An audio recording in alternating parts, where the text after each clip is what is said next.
Oui, bonsoir à tous. J'espère que vous vous portez bien. Bienvenue dans la suite de cette leçon numéro 3, intitulée l'analyse technique. OK, la semaine dernière, dans la leçon précédente, nous avons eu à parler de pas mal de choses. On a parlé, par exemple, de bougies. On a parlé aussi comment on appelle, de différents types de graphiques que nous avons à travers, c'est-à-dire il s'agit par exemple de graphiques en ligne, graphiques en bas, et puis les chandeliers japonais. Okay? Et quand on a eu à parler des chandeliers japonais, soit disant que ça, c'est ce qui est très, très important et ce qui va vous permettre d'avoir beaucoup plus d'idées par rapport à la psychologie des traders sur le marché, à avoir une idée sur le sentiment des traders sur le marché. Parce que avoir une idée de la psychologie, avoir une idée du sentiment, avoir une idée de là où le marché va aller, ça joue un rôle très, très important, un rôle très, très capital. Et ça va vous permettre de maximiser votre chance, de mettre les chances de votre côté pour pouvoir réussir dans ce business-là. Donc, parlant de bougies, on a parlé par exemple des doji, on a parlé des toupies, on a parlé des marobouzous, on a parlé des étoiles filantes, des marteaux renversés, des pendus, etc.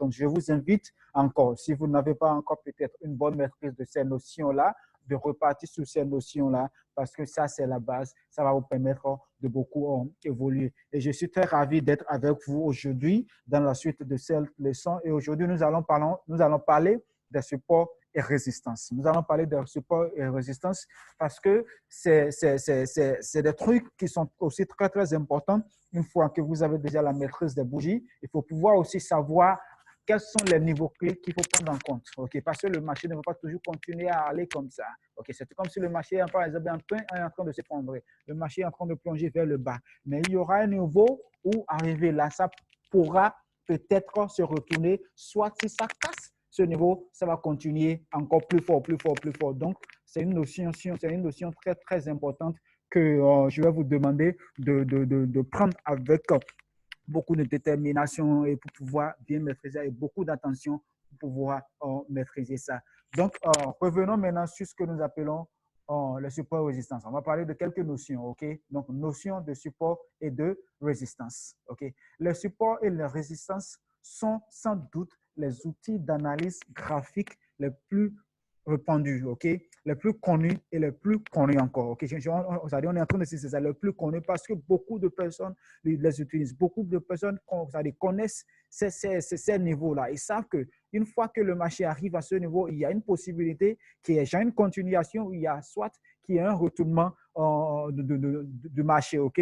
Donc, aucun trader, même les plus performants, ne se passe des supports et des résistances. Mais malheureusement, il y a un problème qui se pose, OK? Et c'est toujours avec les débutants. Beaucoup de traders débutants utilisent mal ou de façon incomplète cet outil ultime d'aide à la décision. Donc, nous verrons dans cette leçon comment utiliser cet outil comme le font les pros, les traders pros. OK? Nous allons par exemple vous dire comment les tracer. Quels sont les niveaux clés qu'il faut choisir pour pouvoir bien tracer un support et une résistance. Quand on voit par exemple que le cours évolue vers par exemple un support ou bien la résistance, comment il faut agir, comment il faut se comporter, ainsi de suite, ainsi de suite. Donc, ça, c'est le truc dont nous allons parler dans cette notion. Et comme je vous l'ai dit, prenez ça avec soin. OK, donc maintenant, venons sur le support. Qu'est-ce qu'un support? Un support est un niveau de cours représenté par une ligne horizontale sur les graphiques, sur lesquels les prix ont tendance à buter à la baisse. Comme vous pouvez le voir par exemple sur mon écran, mais avant de venir là, je vais finir d'abord. Okay, c'est-à-dire que dans une baisse, je suppose qu'on est dans une baisse, parce qu'on retrouve le support dans une baisse. OK. Donc, c'est-à-dire dans une baisse, si les cours rencontrent un support, ils auront tendance à stopper leur baisse et à rebondir à la hausse.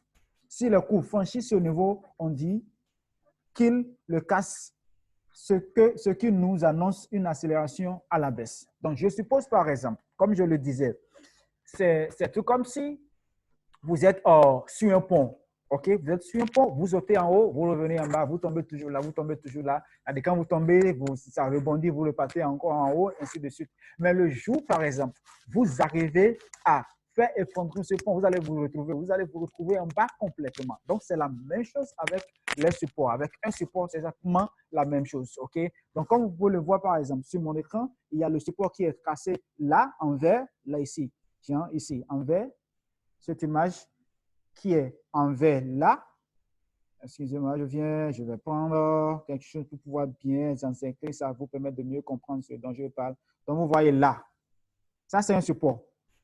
La ligne horizontale que vous voyez sur l'écran là, c'est votre support. OK? Et comme je le disais tout à l'heure, vous allez voir qu'à ce niveau, donc à un niveau donné, le marché a fait quoi? Le marché a fait un truc de géant. Ça a fait quoi? Ça rebondit. OK?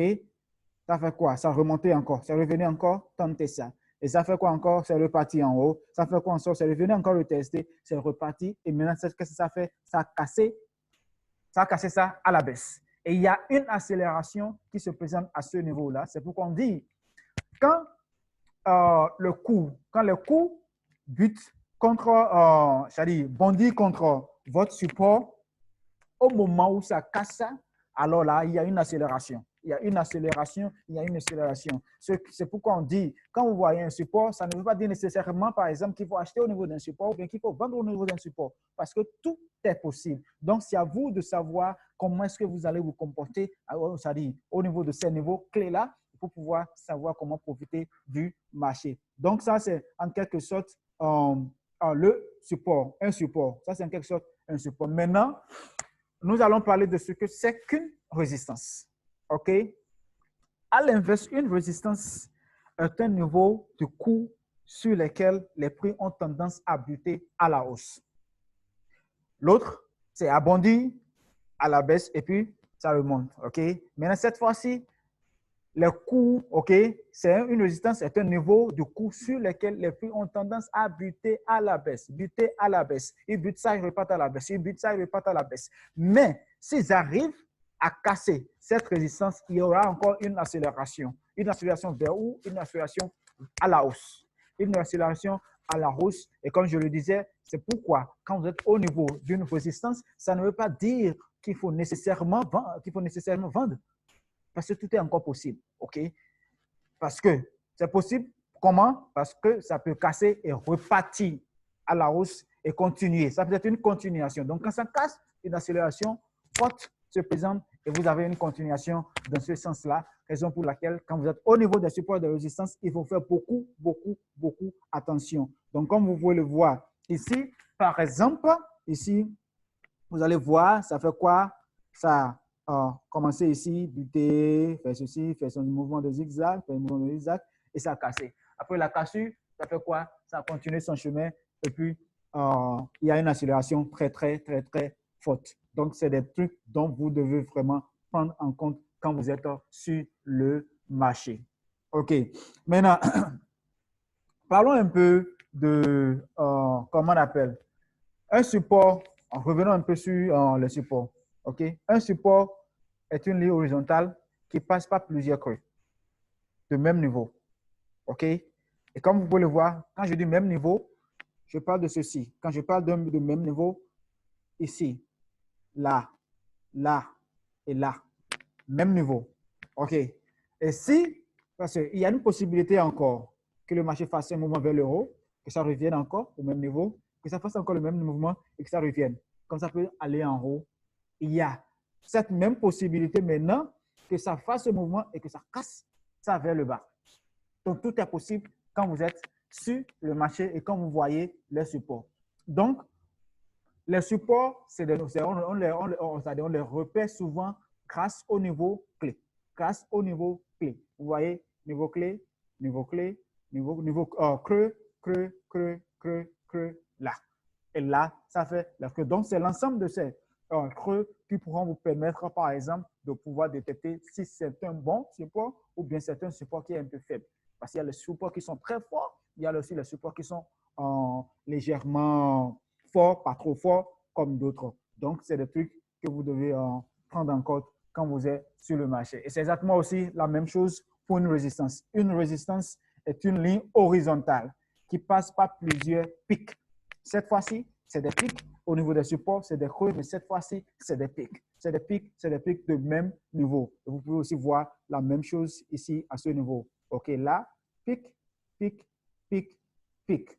Si ça casse ça va accélérer. Si ça rebondit, ça peut rebondir et faire un truc de genre comme ça peut aussi faire ceci et continuer son chemin. Donc, vous devez faire beaucoup attention. Et c'est des notions que vous devez maîtriser parce que c'est des niveaux qui vont contribuer à votre réussite. Ils vont contribuer à votre réussite, je le dis et je le répète, si vous les respectez. Si vous les respectez et que vous les tracez bien, parce que les débutants, la plupart des débutants n'arrivent pas à bien repérer ces niveaux-là. Donc, il trace juste quelque chose, il se dit, bon, moi, j'ai tracé un support, il se met juste, j'ai tracé un support ou bien une résistance, il se met à l'écart, il dit, bon, si ça vient là, ça va faire ceci. Et le marché ne respecte jamais ça. Vous dites, oh, le support, ça ne marche pas. La résistance, ça ne marche pas. Alors que ça marche, il suffit juste de bien repérer le niveau et vous allez bien réussir dedans en utilisant les supports et les résistances. Et comme vous pouvez aussi le voir ici, il y a à ce niveau-là, vous voyez, résistance, le marché a fait quoi? Le marché a fait un truc de genre, c'est revenu en bas, en haut, résistance, support à ce niveau, et ça fait aussi un truc de genre comme ça, résistance. C'est ça, il a fait comme ça aussi, ça fait encore un support à ce niveau-ci. Donc, ça, c'est en quelque sorte les supports et résistances. Et les repérer, ça vous donne vraiment une forte probabilité que le marché aille dans le sens. Si vous prenez par exemple un support, si le marché baisse, arrivé au niveau du support, ça ne veut pas dire, comme je l'ai dit, qu'il faut acheter ou bien qu'il faut vendre. Si vous devez, par exemple, acheter, il faut attendre,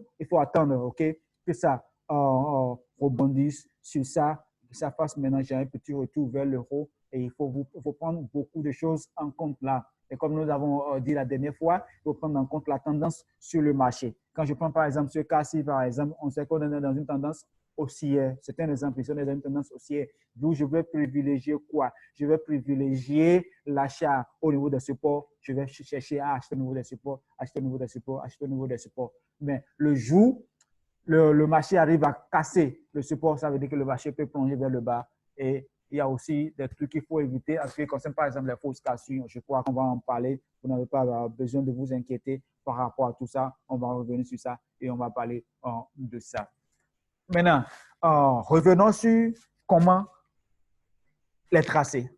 Comment tracer ces supports et ces résistances. Parce que depuis je parlais, je dis, bon, il faut faire ceci, il faut faire ceci. Mais comment concrètement les repérer ces niveaux-là, que ce soit les pics, que ce soit les creux, et pouvoir maintenant tracer les supports et les résistances. Donc, c'est ce que nous allons voir dans la suite de ce chapitre, de cette leçon. Okay? Donc, pour tracer des supports et des résistances, vous n'avez qu'à faire juste, je dirais, des analyses, des observations et pouvoir maintenant faire quoi? Repérer et relier des pics et des creux de même niveau. Si vous voulez, par exemple, tracer un support, vous allez repérer quoi? Vous allez repérer des creux et pouvoir tracer le support. Si vous voulez maintenant tracer une résistance, vous allez devoir repérer quoi? Repérer les pics de même niveau, et pouvoir maintenant placer votre ligne horizontale, pouvoir tracer votre ligne horizontale. Et quand je dis ligne horizontale, ce n'est pas à chaque fois des lignes, ça peut être c'est des zones. On parle en termes de zones de support et de résistance. C'est-à-dire ça ne doit pas être nécessairement genre, une ligne droite, c'est-à-dire horizontale. Il faut que ça soit une zone. Donc, vous donnez un peu de marge à votre support et résistance. Vous dites, bon, il y a une possibilité que ça casse aussi légèrement et que ça aille un peu en haut et que ça replonge maintenant vers le bas. On va voir ça dans la suite parce que nous allons prendre des exemples pour pouvoir bien vous montrer ça afin de vous permettre de pouvoir bien les tracer, bien les repérer et pouvoir bien profiter de ce mouvement-là et savoir quoi faire quand vous êtes sur le marché. Maintenant, deuxièmement, il faut repérer et relier des pics et des creux les plus significatifs. Les creux et les pics les plus significatifs. OK? Donc, il y a des pics, il y a des creux. Mais tous les creux et tous les pics ne sont pas significatifs. C'est pourquoi je dis qu'il faut repérer les meilleurs. On va vous montrer comment les repérer. Et c'est à vous maintenant de pratiquer pour pouvoir bien réussir, pour pouvoir bien tracer, pour pouvoir bien déterminer les pics et les creux afin de pouvoir faire un bon chemin en ce qui concerne le trading forex. Maintenant, vous remarquez donc que les supports et les résistances ne sont que des cas particuliers dans la règle de plus haut et de plus bas. Au lieu de dicter des terres croissants ou décroissants, les supports et les résistances sont au même niveau. Au même niveau. Et c'est des trucs que vous devez prendre en compte bien. OK. L'utilisation, parlons maintenant de l'utilisation. L'utilisation des supports et des résistances dans la pratique.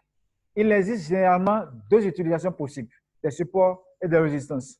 Vous pouvez en utiliser pour positionner vos objectifs ou comme les utiliser aussi pour pouvoir décider dans votre système de trading, pour pouvoir prendre des décisions dans votre système de trading.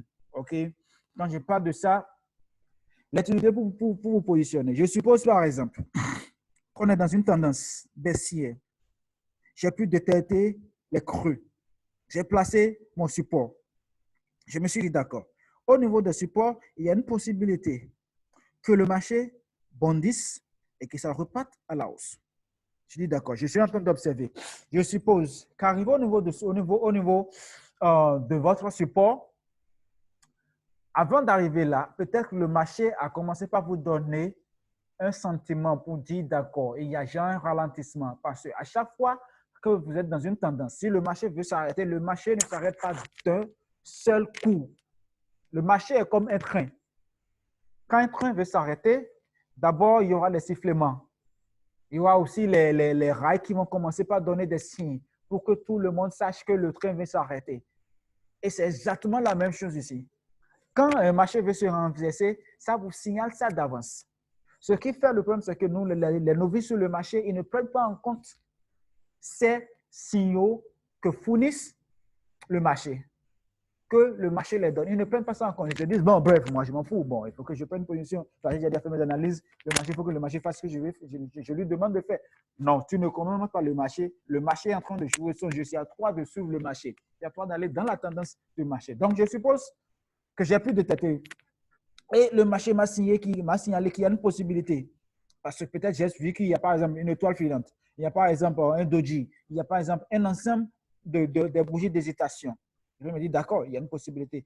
Dès que je trouve une bonne confirmation, je peux me permettre de dire d'accord, je vais aller en achat. Et dès que vous allez en achat, ça peut vous permettre aussi de prendre d'autres décisions, à savoir à travers par exemple ce qu'on appelle les niveaux de support, comment on appelle, de stop loss, ainsi de suite. On va parler de tout ça là après. Donc, ces niveaux clés de support et de résistance peuvent vous permettre de prendre assez de décisions en ce qui concerne votre système de trading. Que ce soit par exemple ce qu'on appelle les TP. On va parler de ça, vous n'avez pas à vous inquiéter. Okay? Les TP, c'est là, c'est les niveaux où vous prenez vos profits. Donc, ces supports de résistance vont vous permettre de pouvoir détecter ces niveaux-là. C'est à vous de juste les appliquer comme cela se doit. OK?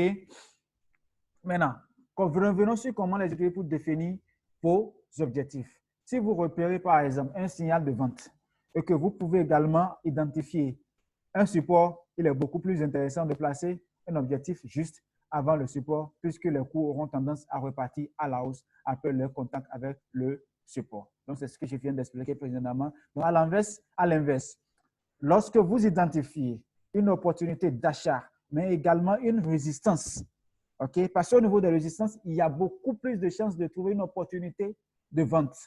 OK? Donc, je dis, à l'inverse, lorsque vous identifiez une opportunité d'achat, mais également une résistance, il sera plus judicieux de placer un objectif juste avant la résistance, puisque les cours auront tendance à stopper leur hausse dans la zone là. Donc, les cours auront tendance à buter contre votre résistance et à repartir à la baisse. Vous pouvez placer, par exemple, un ordre de vente. Mais il faut faire beaucoup attention parce qu'à des moments, ça peut juste buter ça, refaire une petite correction pour pouvoir chercher plus de force et en même temps, là maintenant, ça fait encore un boom et ça casse. C'est pourquoi je dis, si vous avez par exemple une bonne maîtrise des bougies et que vous êtes vraiment focus, vous êtes vraiment attentif sur ce marché-là, Dès qu'une bougie apparaît et que ça vous signale, par exemple, une hésitation, n'ayez pas peur de faire des erreurs. C'est bon de faire des erreurs. Vous faites des erreurs, apprenez de votre erreur ou bien de vos erreurs pour pouvoir mieux évoluer dans ce marché. Donc, si vous voyez, par exemple, que ça ne respecte plus par exemple, vos objectifs ou bien votre prévision, alors il faut en même temps dire, ça ne respecte plus. Et là, maintenant, vous avez des positions. Donc, les supports de résistance vont vraiment vous aider à faire ces genres de trucs-là aussi. L'utilisation des supports et de résistance vont vous permettre aussi de faire des opérations de trading. Okay. Considérant le comportement particulier des coûts à l'approche d'un support ou d'une résistance. Nous pouvons les utiliser pour prendre des décisions de prise de position, étant soumis au phénomène de prophétie auto-réalisatrice. Nous pouvons par exemple acheter un support et vendre une résistance selon le cas. On pourra ainsi prendre une position à l'achat après rebond du prix dans la zone de support, puisque l'on sait que les prix ont une bonne chance de repartir à la hausse. Mais il faut aussi beaucoup faire attention parce qu'il y a la notion de tendance aussi qui joue beaucoup plus. Donc, vous devez faire aussi beaucoup attention à des moments donnés. Donc, je réutilise par exemple notre cas sur le marché là. Le marché a fait quoi? Le marché a fait ça. Ça rebondit. Ça fait quoi? Ça repartit un peu en haut. Déjà, c'est un nouveau déjà. Le marché a fait encore quoi? Deuxième creux. Si ça repart à la hausse et que ça revient à la baisse, vous pouvez déjà vous dire, si ça revient là, moi, je vais prendre position parce que j'ai eu à repérer déjà deux niveaux qui m'ont permis maintenant de tracer mon support. Le support est tracé. Qu'est-ce que le marché a fait? Le marché est venu là, ça est reparti encore à l'achat, ça revenait encore à la baisse, je vais venir tester ça, c'est encore reparti maintenant à la hausse. Déjà là, maintenant, vous pouvez même déjà aussi repérer encore d'autres niveaux là. Par exemple, vous dites, bon, il y a une résistance là que moi j'ai tracée, excusez-moi, à ce niveau-là. Il y a une résistance que vous avez pu. Peut-être si ça casse ça, ça peut aller en haut. Mais si ça ne casse pas et que ça fait juste un truc comme ça, il y a une possibilité que ça fasse comme ça et que ça revienne vers votre support, que ça casse maintenant vers le bas. Donc, c'est le truc qu'il faut beaucoup prendre en compte. Donc, au niveau des supports, il y a une possibilité maintenant d'acheter après rebond. Ça ne veut pas dire parce que les cours sont en train d'aller vers mon support, je vais en même temps acheter. Non, il faut attendre d'abord que ça rebondisse, que ça vous donne un signal maintenant d'achat pour pouvoir prendre position sur ce marché-là. Donc, ça, c'est en quelque sorte, excusez-moi, je vais nettoyer rapidement. OK. Donc, à l'inverse, on pourra placer un ordre de vente si les coûts touchent la ligne de résistance et se retournent à la baisse, puisqu'ils auront a priori tendance à repartir à la baisse après avoir été repoussés à la baisse. Donc, c'est la même chose ici aussi, parce que le marché a fait quoi? Ça a buté comme ça s'est retourné à la baisse, ça a buté, ça s'est retourné, ça a buté, ça s'est retourné, ça a buté, ça s'est retourné. Et il y a une possibilité que ça fasse ça et que ça aille plus en bas, que ça aille profondément. Il y a une possibilité aussi que ça fasse un truc comme ça, que ça casse ça, que ça continue son chemin. Dès que ça se présente à vous, il faut beaucoup faire attention. Et comme on vous l'a dit aussi, et toutefois, il est important de privilégier les points de contact les plus forts. Il faut privilégier les points de contact les plus forts. Ça joue un rôle très important et c'est des trucs que vous devez prendre en compte quand vous êtes sur le marché. C'est très important et c'est très capital. OK. Maintenant, parlons de la cassure. Parce que je vous ai dit, quand vous avez par exemple une tendance, je dis une tendance, une résistance, le marché peut buter comme ça, et ça bute, ça casse. Vous avez un support, ça rebondit, ça peut rebondir, repartir un peu en haut, et ça casse vers le bas, pouf, le marché accélère. Dans ces cas-là, qu'est-ce qu'il faut faire? Les supports de résistance peuvent être à un moment donné cassés. Cette cassure donne également une information aux traders aguerris qui ne tardera pas à prendre la décision optimale dans ce cas de figure, tout en restant prudent aux fausses cassures. Il y a des fausses cassures. OK, vous pouvez par exemple, je vais essayer de faire une petite représentation. Je suppose par exemple que j'ai à ce niveau la résistance. OK? Le marché fait quoi? Le marché fait comme ça vient, ça peut casser, légèrement aller en haut, et ça fait quoi encore? Ça continue son chemin, ça vient, et ça continue son chemin, ça fait comme ça, vers le bas, vers le bas, vers le bas. Mais si vous êtes par exemple un novice, c'est-à-dire un novice qui se dit, bon, quand ça casse, il faut aller, quand par exemple ça casse la résistance, il faut aller en achat, il faut acheter parce qu'il y a une accélération. Non, il faut aussi prendre en compte les fausses cassures. Les fausses cassures, et c'est pourquoi tout à l'heure quand je parlais, je dis, les niveaux de support, ce n'est pas des lignes, c'est plutôt des zones, des zones, des zones. Donc, ça peut être une zone, c'est-à-dire ça a cassé, mais c'est toujours dans la zone. Si ça a cassé maintenant la zone, ça peut maintenant continuer son chemin. Mais tant que ça n'a pas cassé la zone, ça peut être aussi un petit souci. Donc, en effet, lorsqu'un natif franchit une résistance, on assiste dans la plupart des cas à un moment violent à la suite dans le sens de la cassure.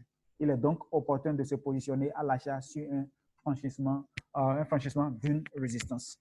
Mais il faut aussi faire attention aux mauvaises cassures. Il faut faire attention aux mauvaises cassures. Quand vous êtes, par exemple, dans une cassure, il faut attendre que le marché aille un peu et que ça fasse genre, ce qu'on appelle un pullback. On va parler de pullback, que ça fasse un petit pullback. Je prends par exemple un exemple. Je vais essayer de retracer encore le marché. Vous avez votre résistance là.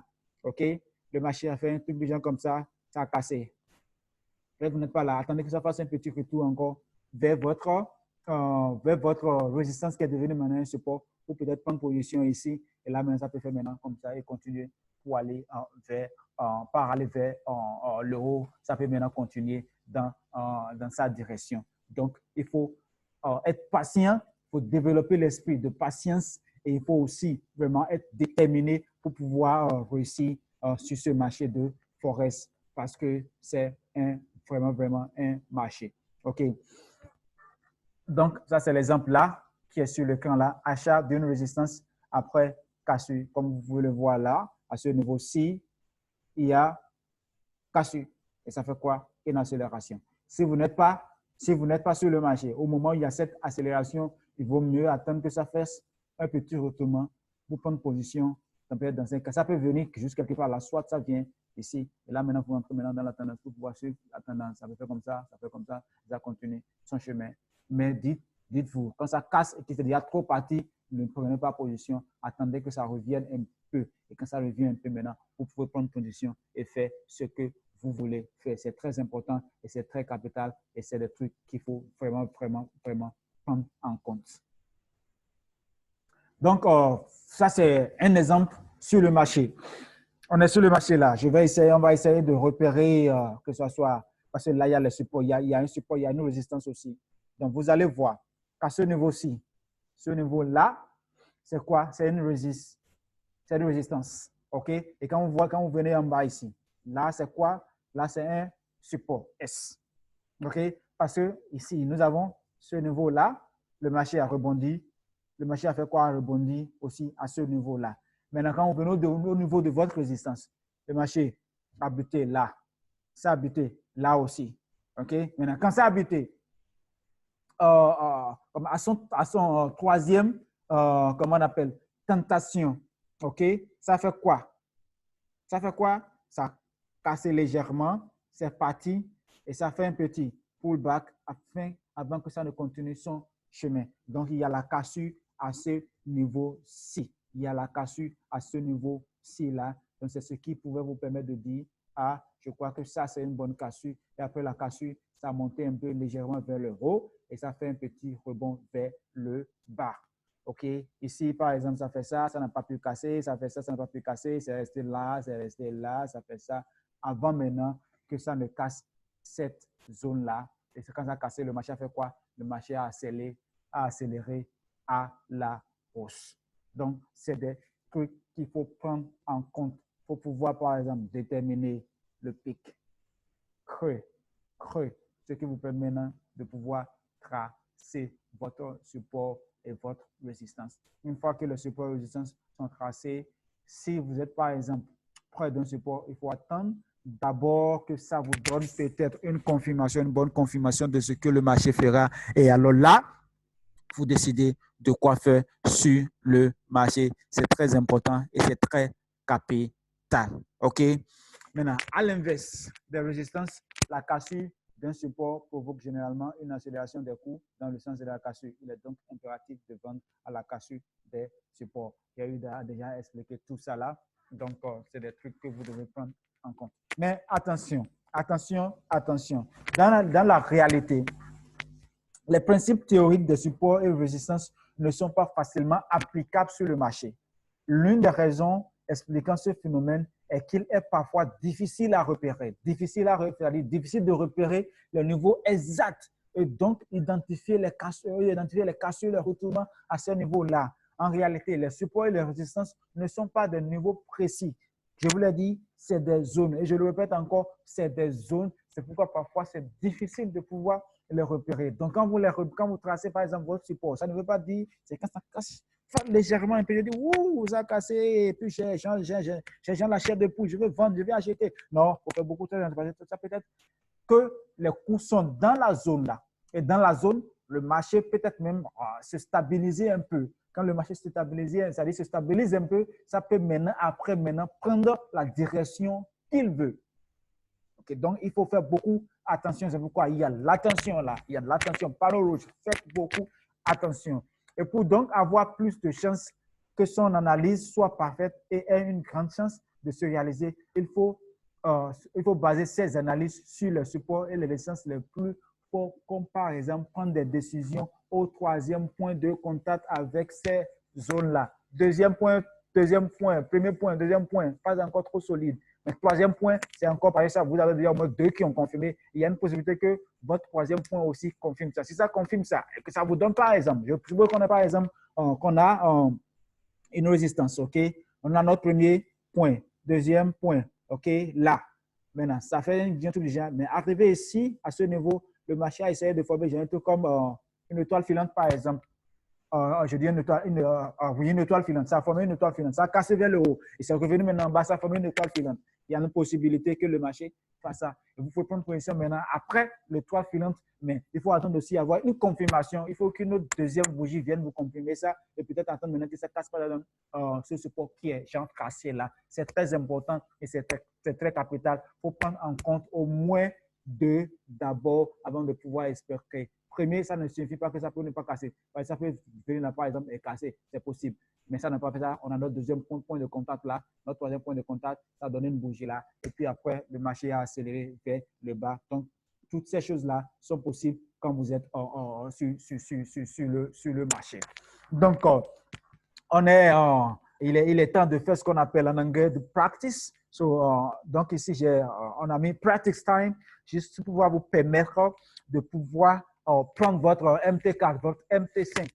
OK? Et vous essayez maintenant de repérer sur que ça peut être votre portable, ça peut être votre tablette, ça peut être votre PC. Et essayez de repérer ces niveaux de résistance et de support là. Une fois que vous les avez déjà repérés, maintenant vous pouvez faire capture d'écran de votre écran et vous envoyez ça dans le groupe pour que tout le monde ait ça et pour que tout le monde puisse discuter par rapport et que chacun puisse donner son opinion par rapport à ce que vous avez tracé pour pouvoir savoir si c'est un bon support ou bien c'est une bonne résistance. Okay. Donc, je vais essayer de faire quelques pratiques ici. Par exemple, vous voyez ici, OK, point.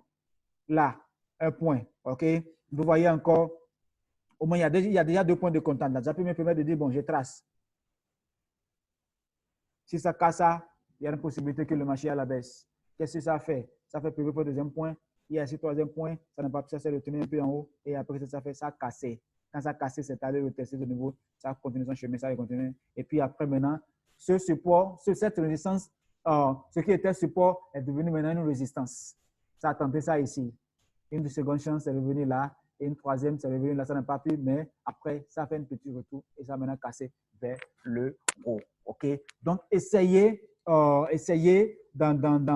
vos, comme je l'ai dit, dans vos MT4, MT5, MT, peu importe ce que vous avez. Ok, ça peut être, vous pouvez prendre n'importe quel type de votre broker, ça peut être FDS, ça peut être ISEM, ça peut être CISEM, tout ce que vous voulez, mais essayez de pouvoir repérer ces niveaux. Et comme je l'ai dit, faites des captures d'écran de ce que vous avez pu analyser et envoyez-nous ça dans le groupe pour qu'on puisse discuter et pouvoir vous corriger s'il y a des erreurs que vous aviez peut-être commises au moment où vous étiez en train de tracer, juste pour pouvoir vous permettre d'avoir une plus-value. OK.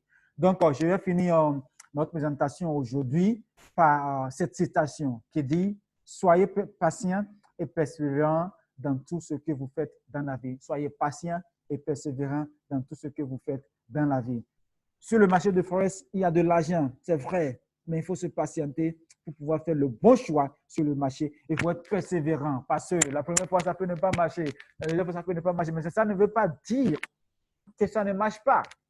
Peut-être c'est parce qu'il y a quelque chose que vous n'avez pas bien fait, quelque chose que vous n'avez pas bien détecté et il faut corriger tout cela pour pouvoir évoluer. Donc, il faut avoir la patience, la persévérance dans tout ce que vous faites dans la vie et je vous jure que tout ira bien et vous allez faire une bonne aventure en ce qui concerne sur le marché de Forex et vous allez gagner votre vie sur le marché de Forex et il faut juste avoir la patience. Donc, on se dit à dans la prochaine leçon. Et portez-vous bien et amusez-vous bien, entraînez-vous bien. Ciao, ciao.